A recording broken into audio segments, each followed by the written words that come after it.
this team finds a way to disappoint at every turn. Yes, sir, there she goes. Hello and welcome to episode 290 of Section 138. I'm your host, Mark Cole. Holy fuck.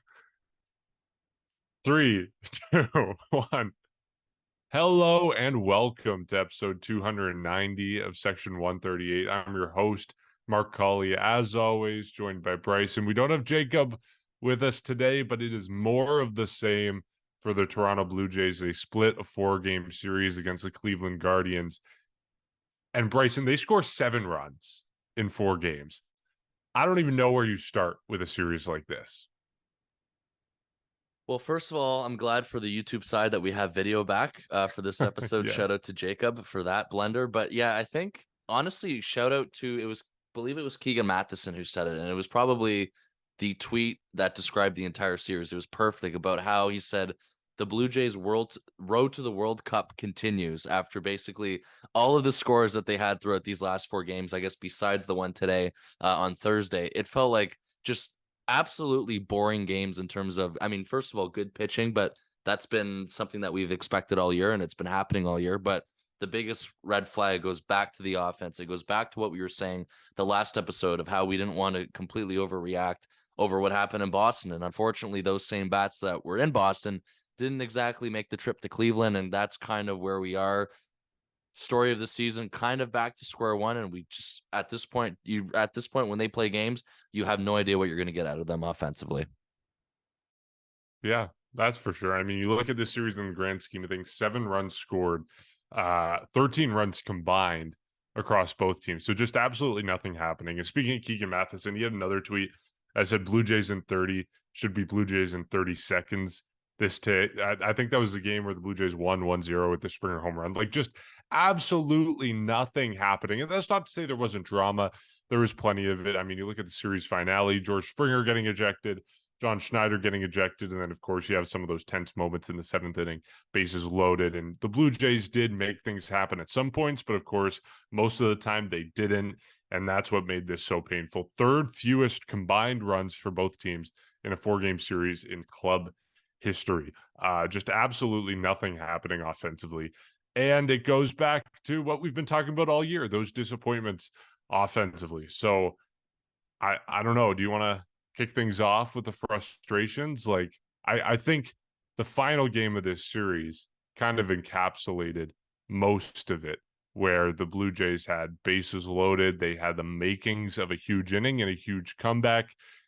And then they do nothing with the bases loaded, and they manage to work themselves out of it with strikeouts and ground balls and weak fly balls barely out of the infield. Like, just disappointment everywhere you look for the Blue Jays. And I guess, I mean, you were right last episode when I said I was feeling a little bit hopeful about this offense, that Davis Schneider would input some new energy into this team. You were right.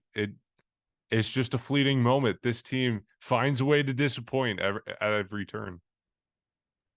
Yeah, I mean, it's just because it's just a repeat common occurrence. And then that's why it just, for me, it remained in terms of you needed to see more. And unfortunately, that did not happen this year. You talked about, I guess you started off, with the Thursday game, which was the series finale, which happened today. I mean, yeah, it's getting just the bases loaded and not scoring any runs.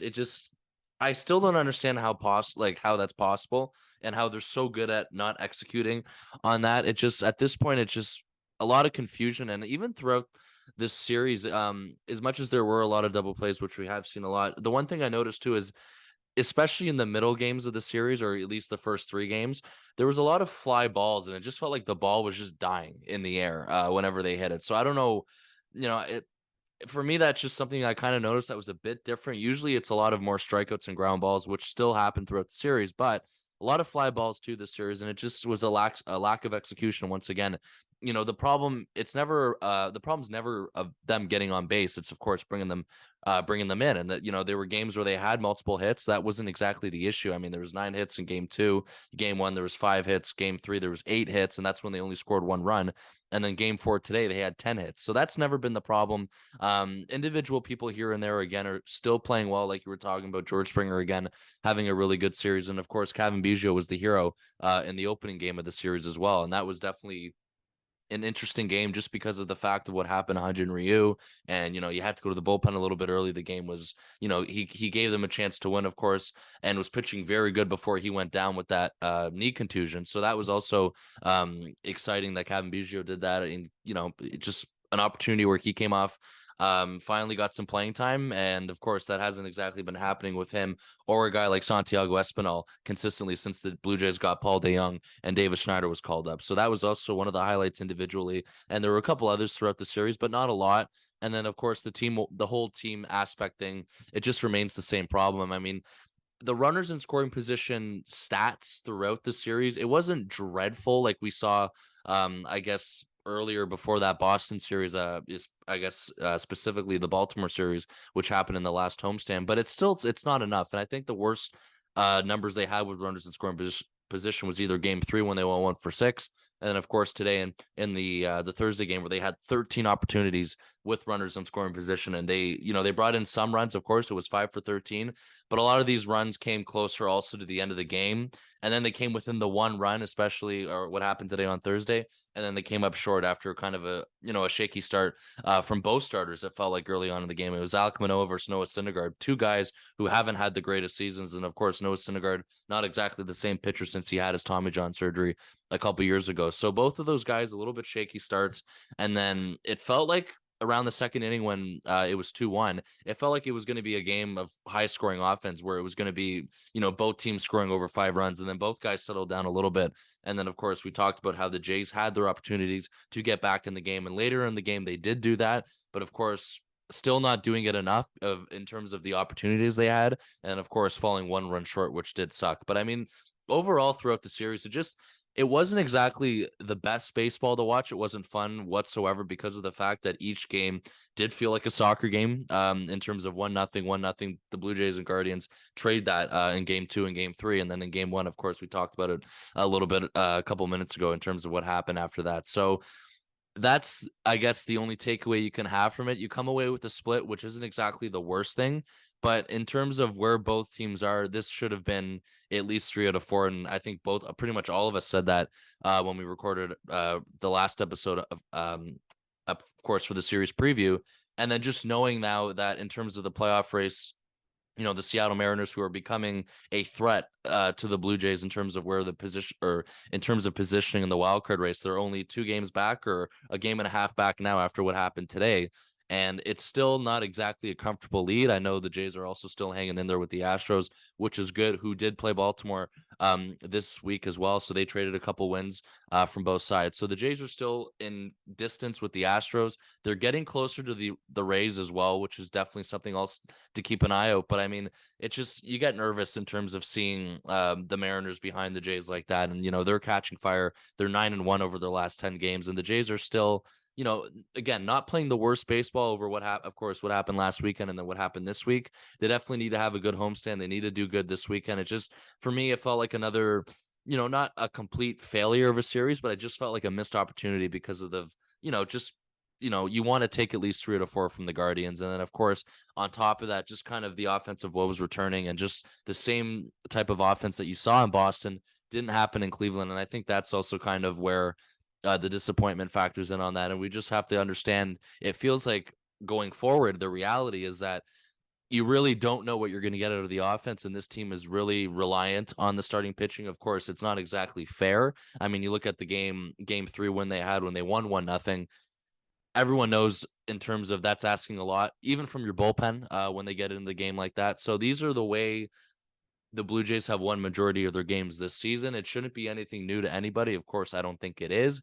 It's just frustrating that it keeps going back to this point when you want them to take that next step and, hit a lot more consistently. We just didn't see that in terms of failing to execute opportunities that they had. And they had plenty, like you talked about. Definitely today for me as well was the most frustrating game, which happened in game 4. So that's the problem with that. And it's kind of like a flip a coin, maybe even less odds than flipping a coin. It really just has its flashes and then it goes away. It has its flashes and goes away. And that's just been obviously the concerning part throughout the entire year. It remains the same problem. Yeah, it feels like for years we've been wanting this team to get better pitching wise. And you always look at teams like the Milwaukee Brewers and say, I just wish we had their pitching staff. I just wish we had their bullpen and their dominant starters and everything. And yeah, maybe their offense sucks, but I would trade for that pitching staff any day of the week. And now here we are where the Jays offense, to be straight, just to be flat out, it sucks. It hasn't been there all year. But you look at the pitching staff, and the Blue Jays are number one in baseball in team ERA. They are the best pitching team in baseball. Like, first off, where did this come from? None of us saw this coming. And I guess that's something we can celebrate on the side. But the flip side of it is I'm wondering how any fan of a pitching first team has ever been happy with their team in the past. Like, watching this team is absolute it's maddening. It's absolutely it makes you go insane. I don't understand how anyone can be a fan and be happy watching a team that is pitching first. Anyways, maybe that's just because we're accustomed in Toronto to a team that's always offense first. So we're losing our minds now, but it boggles my mind. And, just that stat alone, that the Blue Jays are first in baseball in team ERA. They have a team ERA of 3.72, right behind them, 3.74 is the Seattle Mariners. And then appropriately right behind the Seattle Mariners in third is the Cleveland Guardians at 3.77. So you can kind of see where this series took shape and why it was so dull offensively. But man, like, I don't know where this came from. And I don't know how on earth you find a way to be happy watching this team. Like, we should be happy, right? The 13 games above 500. Yes, they're losing these games in terrible ways, but they're in the postseason spot. Like, there are so many things to check off the list of what you can be happy about this season. And the massive success of the pitching staff is one of them. But I don't know. It makes you go insane. If you think about it too long, you will lose your mind.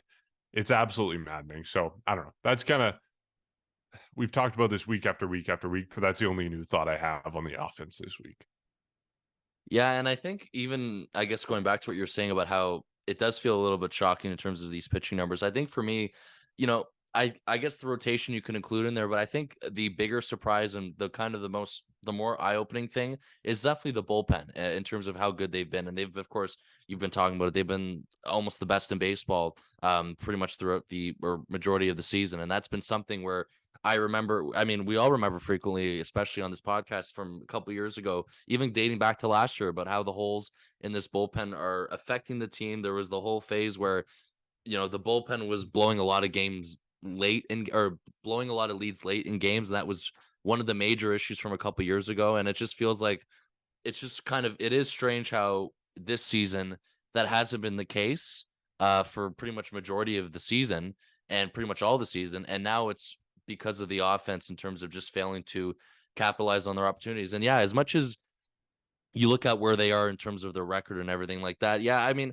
I'm with you on that. For me, as much as it's of course fun watching this team and blah blah blah, or at least just enjoying the baseball season, for me, it hasn't exactly been fun watching this team because of this. It's kind of it's a bizarre feeling in terms of where they are, which is of course isn't the worst in the world at all. I mean, they're in a playoff spot, blah blah blah, and they're in contention, but it's just the ways they've been winning. They've been, and of course, just the frustrations that have come with it. It's definitely taken away from some of that, and it just kind of, I don't know, it's a little bit underwhelming, I think, to describe this season so far. And it is kind of weird again to say that for a team who's 65 and 52, but I mean, it's just bizarre in terms of the expectations and everything like that. And we can never get a read on it either, no matter how many people try and, I guess, analyze this offense or kind of just try and predict when this is going to end. Nobody really has unfortunately gotten it correct in terms of the amount of times that everyone's been optimistic, and it's been countless times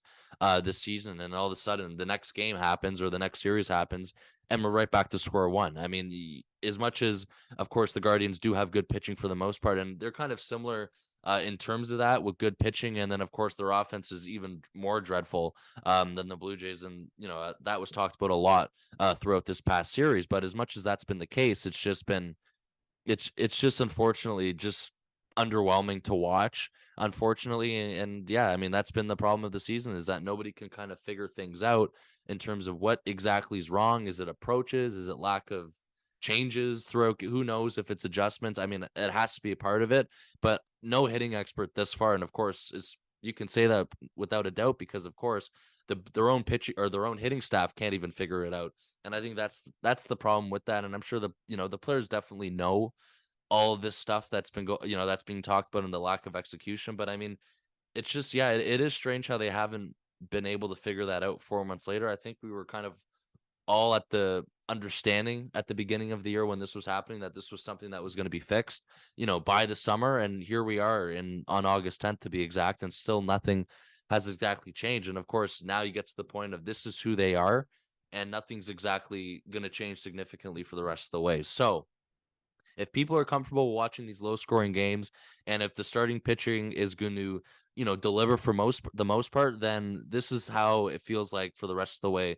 They're going to win games, how they are going to get into the playoffs potentially, and of course we'll see what happens from there. But yeah, definitely underwhelming, definitely just not as exciting as you may think watching this team this year. And there's been a lot of just up and down moments. It's definitely been something that I think not a lot of us, or pretty much any of us, had expected throughout the year. And it's just, I guess, the same occurrence from this past week.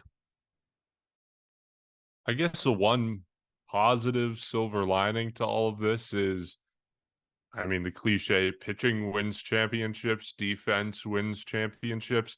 If you get into the playoffs and your pitching staff keeps performing like this, I think like we could be talking about a completely different team. Like this is a team that I guess whether it looks like it or not, it certainly didn't look like this in Cleveland, but it's a team that's kind of built for the playoffs right now. Like the way the defense is valued, the way the pitching staff has been dominant this year, like it's a team that's built to perform in the playoffs. And so I guess that's a silver lining that you can take from all this is you're not going to be relying on the offense in the playoffs. You're going to be relying on the pitching, and that's what's going to get you far. So I don't know. Maybe we can hang our hat on that, but we can talk till we're blue in the face about our disappointments in the offense. Let's talk about some things that were unique to this series. First of all, I guess some of the offensive standouts, maybe a bit of whiplash from what we were just talking about, but George Springer, you mentioned it. He had a good series. He had 7 hits. Whit Merrifield stayed hot at the top of the lineup. He had 6 hits. And then John Schneider, Davis Schneider. I know, I mean, I guess hits wise, this series was a disappointment, a bit of a letdown from what happened in Fenway. Obviously, whatever he did following that series in Fenway is going to be a letdown because, you're not going to have 9 hits on a weekend and every series. But I was kind of impressed with what he did. Like, I know a lot of people might not say that because he didn't have a single hit, but he had 3 walks. And I think he was kind of a pesky at bat towards the bottom of the lineup when he was hitting there. And I think like ultimately you love for some of that offensive success to reemerge, but I was kind of happy with what he was able to do in this series. That might not be a popular opinion, but seeing him be patient, seeing him take walks, I'm not complaining about what he did in this series. Yeah, neither am I. I don't know how you felt also. And I believe it was game one? It was game one. I didn't like how he was hitting leadoff that game. I just for me No, it too doesn't much yeah, pressure. exactly. And it's not fair to the guy. I really don't think so either. So I don't even really look at that game to kind of, I guess, analyze it fairly because of that. It just, again, a tough situation. And yeah, I mean, obviously it didn't work out. And I don't know what decision was behind that in terms of to throw him up there in his, whatever, his 4th game or whatever it was, or 5th game. But anyways, like you were saying, yeah, I mean, the other game he did play where he had the 3 walks, they were definitely really good at bats. He was very patient. And that's the one thing that's been pretty much noted about him throughout his development in the minor leagues is that he's always been patient, and he doesn't exactly chase as much as other people do. As much as he, of course, this series he did a little bit, but not, not to the, I guess, to a range where it was completely out of this world. And like you were saying, that one game he did have was definitely impressive with the 3 walks. Nobody was expecting him to sustain a 600 batting average. And I think, of course, everyone knew that he was going to cool off at some point, maybe a little bit sooner than we expected, or maybe this is something where he can pick it right back up on the weekend. He's going to have his first games at home now, and maybe that's also going to help him a little bit. Who knows? But nobody was ever expecting him to sustain what he did in Boston. He's definitely still produced throughout this series some pretty good at bats, like you were talking about in that only game where he did walk 3 times, and he's a pretty decent defender as well. So I'm not overly concerned about that. Of course, he's going to get more reps throughout this homestand, but yeah, I mean, going back to game one, didn't like that, and of course, he was one of the standouts for sure, just because of the fact that this series alone was just so low offensively. So I guess that I'll include that as well as one of the standouts because of that, just the patience he showed in that game. And yeah, I mean, George Springer would be my other option. Of course, we mentioned Kevin Biggio. So those are really the most, I think, for the most part, the people throughout this series that were kind of, I would say that it pretty much performed to the fullest. I mean, nobody else really had a lot going on offensively in terms of that. I mean, Vladimir Guerrero Jr. had a couple hits here and there. He went 2 for 4 in game 2, I believe, and as well as in game 3. So he had a couple good hits as well. Still not, where I think all of us want him to be at, which is something that's kind of been also the story of the season as well. So other than that, though, I really, as much as, it pains me to say it, there's really nobody else that you can kind of circle around there. I mean, of course, Whit Merrifield had a 3-hit game in game 2. I guess that's something that you can also include.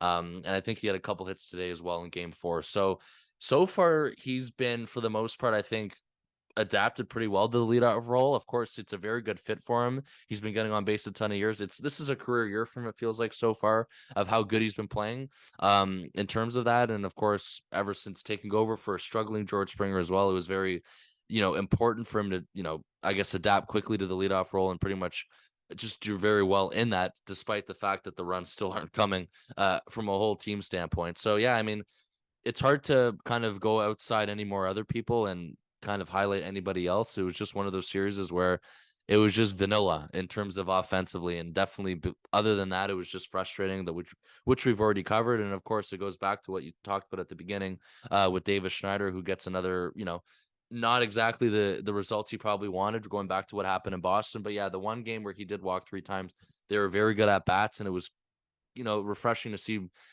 I guess, not the same guy chasing in terms of what we've seen through other hitters on this lineup, if you can understand a little bit to that. And other than that, I'm hoping for him to respond as well this weekend at Rogers Center. And of course, throughout this homestand, I think that's going to be a good test for him. But of course, nobody expecting him to remain or sustain that 600 batting average. On Whit Merrifield. Okay, how many games do you think he's led off the batting order? Like this season? Yeah. It's got to be. Is it I almost was at 10 way now? off this number. Is it almost at 10? Okay, so you're a lot closer. Oh, I'm He's okay. at 15. Okay. I That's don't know crazy. why I had it in my mind that he's been doing this for a while. I Yeah. thought he was at like 30 or 40 games, but no, he's still kind of fresh in the leadoff spot. Of course, he spent more time batting sixth and batting seventh, 38 games at the sixth hole, 24 games in the seventh hole, and then 15 games first, 15 games at fifth, and then a couple of games at eighth and second in the lineup. But yeah, he's been doing well. Like if you look at the stats, I mean, technically he's hit better in the seventh hole. He has a 312 average hitting down at the bottom of the lineup this season so far. Hitting first, he's got a 286 average. So it's noticeably worse, but it's like when you replace George Springer with someone else, like George Springer is, by the numbers, one of the best leadoff hitters in baseball history. Like look at the numbers, and the numbers will tell you that. So when you replace someone like that at the top of the lineup, you got to be taking a gamble, and you got to be putting trust in whoever you're putting there. And clearly Whit Merrifield has been up for the job, and he's done a really good job of setting the table and being effective at the top of the lineup and attacking pitchers and being patient when he needs to. And so all these things combined to make him a really good fit. And I've been really, really happy to see him perform at the top of the lineup. And just this season overall, like it's been, I don't know, I don't think we had high expectations for Whit Merrifield going into this year, but I think at the start of the year, if you're asking someone, do you pick up his option? The answer is automatically no. Like the Jays don't want it. But the situation's kind of totally changed now, where it's much more of a conversation. Of course, it depends on what he does because it's a mutual option. And so the door is open for him saying no. And I think he probably will after the season he's had so far. But the table's totally flipped on where we're at the start of the season with Whit Merrifield. Okay, let's talk a little bit about the injury scares in this series. I guess the first we've touched on a little bit, Hyun-Jin Ryu. He gets hit with a line drive back to the mound in the knee at the end of the fourth inning. He records the out throws the ball over to the first base, and then he kind of collapses in pain on the infield grass. It looks really bad. It looks like he broke something or tore something. It was kind of a scary moment, but he walks off the field mostly on his own power, and we hear from the Jays that it is a contusion. X-rays are negative, which is kind of the best case scenario. He's supposed to start on Sunday in this series against the Chicago Cubs. We will see if he does. The injured list, and Hagen Danner is getting the call up to the majors, so we'll see if that happens. I wouldn't be surprised. I think it makes sense if that happens, especially with what we've seen in terms of other injuries recently, like Bo Bichette, day to day. It's not that big of a deal. Just kidding. Headed to the injured list. Kevin Kiermaier, day to day, not that big of a deal. Just kidding. Headed to the injured list. So like, I wouldn't be surprised if the Blue Jays do that with injury. And of course, Hagen Danner adding an arm to a bullpen that's already really strong. It makes sense as a move. So I don't know. I'm curious what you think.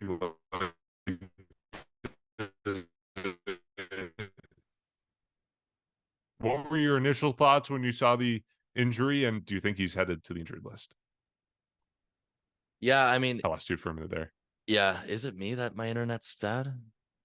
Let me see. Yeah, because I you were don't know, cutting out a bit. Are but you good? Are you good now? when did you lose me? Because you're No. recording on your end, so I Yeah, should. but pretty much at the end when you said, "What did you think of the injury?" Like I caught Okay, all of it. Yeah, you're okay. good. So I Okay. can repeat the question. Okay. I'll repeat the question. Um, so I guess what were your initial thoughts about the injury, and then do you think he's going to hit the injured list now that we've got these rumors swirling? Well, first of all, thank goodness it's nothing worse than what it did look like. Like for Mm-hmm. me, the original reaction was I actually thought he did something worse when he ran or when he made the play and was running afterward. Like I thought something happened where his knee buckled again or anything like that. It just for me, that's kind of where my first thought was, but it turns out it was kind of just an adrenaline thing where he got the liner off the leg or the knee, and then he was destined to finish the play, and good for him for doing that, of course. But it definitely did look bad, and I'm glad for a guy like Hyun-Jin Ryu who can't catch a break in terms of the last couple of years. I'm glad it's nothing more serious than what that is. And if he does miss time or if he does go on the IL, which so far we haven't heard, of course, John Schneider confirmed it, but then there was that report, so it's kind of hard to say what is true or not, but I think the one conclusion that you can make is if it's an IL stint, it shouldn't be too long. It might be one turn through. And I think that's definitely one of the best case scenarios because of the fact, of course, it just looked a lot worse. And for a guy like Ryu, you're rooting for him. I mean, before or after that play happened, before that, he was pitching really well. After 4 innings, he was definitely way more sharp in terms of his very first start against the Orioles a couple weeks ago, and he was striking some guys out. The velocity was ticking up a little bit too. He looked very comfortable, and he was definitely on his way to at least 5 or 6 innings and possibly 7. I don't know if you want to go that far for somebody who's still beginning their season this late, but either way, he was on his way to a quality start, and I'm glad that it's not going to be too long. The other good part is that there's flexibility because right now they are doing a 6-man rotation, so it's an easy, I guess, adapt. Like it's easy for them to adapt if there is going to be an IL move, and of course, going to that report so far, I believe it included in the report is that there was going to be no reliever arms going down. So it sounds like it is an injury related thing. And I guess of course, we're gonna find out tomorrow on Friday, or by the time you're listening to this now, the news is already out. So definitely going to be curious. I wouldn't be surprised either way. It just for me, I don't know how much I believe it's Ryu connected because of what John Schneider said, but of course I could be wrong, and it could be something along those lines, and maybe it's something completely different. Who knows? That would also be a shock, but that was definitely one of the injury concerns. You mentioned it as well. Danny Jansen can't catch a break either. Another guy who keeps getting hit in the hand throughout the year. He went through X-rays again today. They were negative, which is good.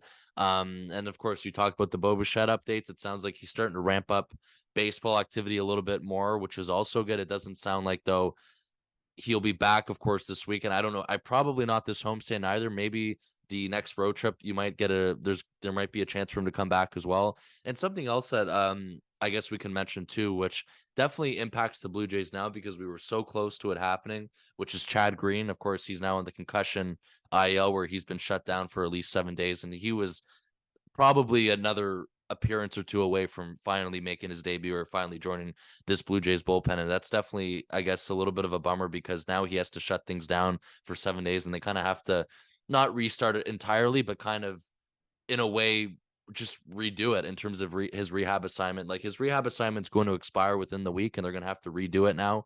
And you have to kind of build him back up again in AAA. So hopefully closer towards the end of August now he's back, which is definitely a little bit of a letdown where he was actually hitting the head from a throw or on a throw to second base. So kind of a freak accident, something that you don't see too often. Of course, it does happen sometimes.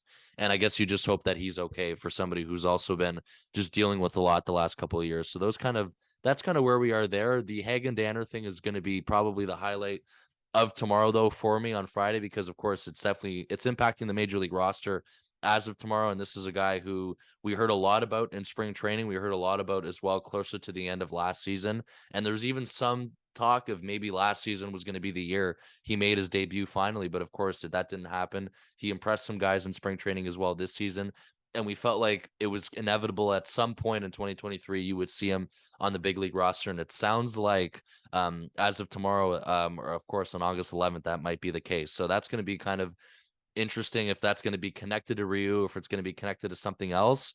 And if it is connected to something else, that's going to be even more of a surprise because I don't know if there's anything that we can really think of that's possible for that, especially just pretty much naming all the circumstances on that. But I think the most important part for me as well is knowing that Hyun-Jin Ryu, this isn't a season-ending thing for him. He's going to be back at some point. And of course, for a guy like Ryu as well, he can't afford to exactly miss any more time. The fact that they are temporarily in a 6-man rotation, for his sake, he's going to try, or he's going to want to impress and try to stay in that rotation, or at least have a spot on this team for late in the season and possibly the postseason. So I think this last stretch for him in the last couple of months is also very important for him. And I think he definitely caught a break that he's not going to be missing too much time, if any, or if he just makes his next schedule start on Sunday. Yeah, silver lining, I think, to this, not to be the eternal optimist, but you do have a 6-man rotation. Like, I mean, you're rooting for you want him to be healthy and pitching effectively at the major league level, but like, if he's not, it's not the end of the world. Like, if he is injured, you still got 5 guys who are effective and can go out there every day and keep up this best pitching staff in the league, which still boggles my mind. So it's not like the end of the world if you lose him to the injured list. So I guess that's the silver lining to all of this. Okay, I guess to wrap all this up, we can touch a little bit on what's going to happen this weekend with Chicago in town. Jose Bautista is making his return to the Rogers Center, as well as some old familiar Jays. Former manager John Gibbons is going to be at the Rogers Center for the first time since he managed the Blue Jays. I think Ricky Romero is going to be in attendance from what we've seen. Jose Reyes is also rumored to be in attendance. I don't know if that was just a random guy on Twitter saying that or if that's legitimate intel that we actually can rely on, but that's something, a name as well that's been floated around. So a lot of guys coming back to celebrate his name being added to level of excellence. Of course, there's going to be crazy lines outside the dome on Saturday morning to get that bobblehead. I mean, I guess we can talk about it more next episode, but like for all of us, Jacob included, like Jose Bautista, I mean, we speak for everyone in the fan base when we say he means so much to every single fan. Like what he did for this team, where he took them in 2015 and 2016, but ultimately like just who he was in this city and what he meant to everyone.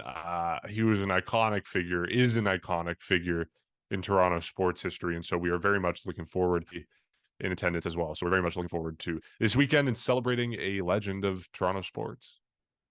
Yeah, in terms of our lifetime, he was part of our era when we started watching, I guess, day to day, and that's one of the first people we remember, or pretty much the first guy you can think of when you think of that is Jose Bautista. We've talked about all the memories. Everyone knows the memories in terms of his key moments. Hitting over 50 home runs the one year, the bat flip, everything like that. Just being the core and being the face of this franchise. He did it for so long, and he finally gets to be honored for that, and finally we can celebrate that. And he's going to be fine. The latest name in the level of excellence. I think it's going to be a cool ceremony on Saturday.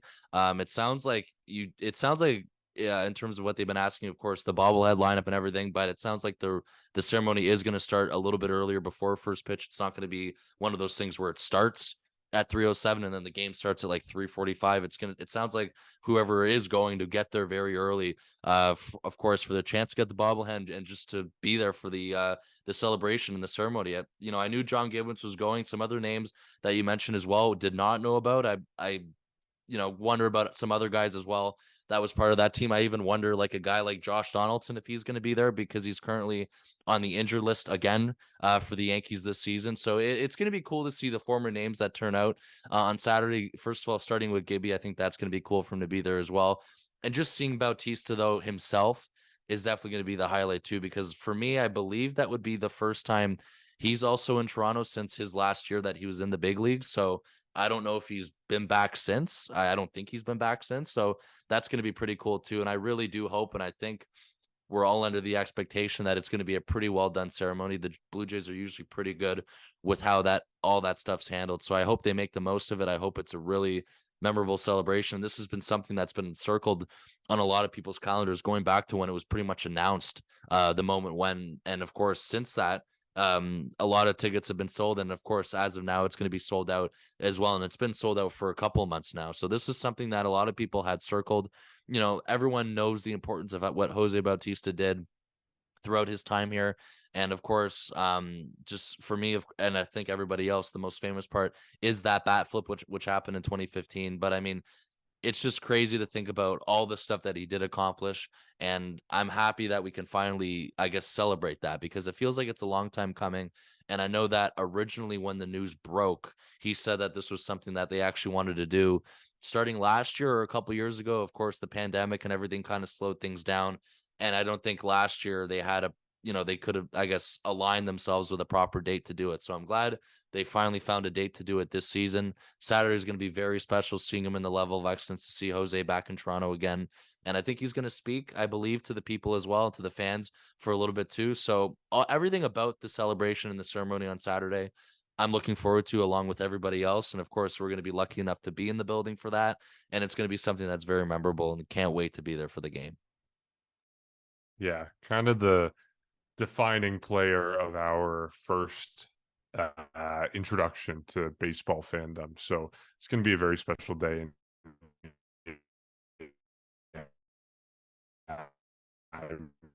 And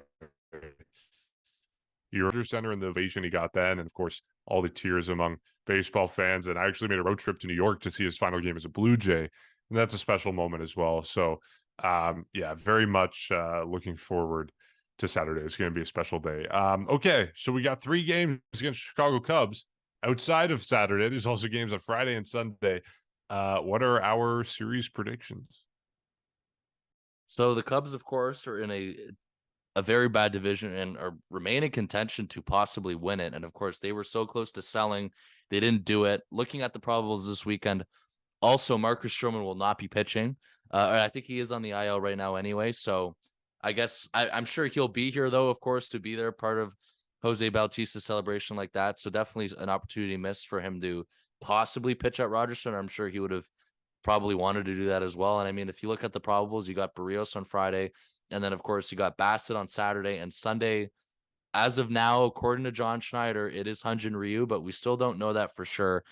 Basically on what the possible corresponding move is. So it's going to be, I think it's going to be another close series and a tough series because of, especially, I guess, where our thoughts are in terms of where the offense left off. Another thing to quickly mention is that Friday night's game, which is, of course, tomorrow when we recorded this. It's an Apple TV game but for the way it looks, I saw your face there, Mark. So I'm confident with Barrios, of course, pitching tomorrow. I'm confident with all these guys really this weekend. But I'll say they win 2 out of 3 and they win Friday and Saturday. I don't know how confident I am for Sunday, and I have to include Saturday because that's the Bautista celebration.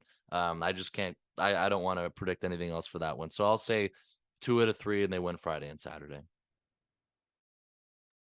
Okay, I've got Jacob on the phone. Oh, and he just Wow. responded. He's Wow. going to sweep of this series. Interesting. Audacious. Okay. I'm with you. I'm going 2-1. Unlike you, I think this team is cursed and they're gonna lose the Bautista game. Like the only thing that could ruin such a special Wow. day is them not performing with runners in scoring position. And I just have a feeling that this team is not going to perform with runners in scoring position. They're cursed. It's a cursed team this year. So it makes too much sense not to predict it. So I'm going to go they lose on Saturday. They win Friday.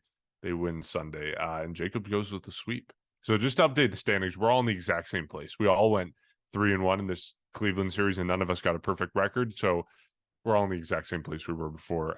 Bryson, you're still in the lead by 3 points over me. And as we discovered with a little bit of live math in the last episode, Jacob is 16 points behind you.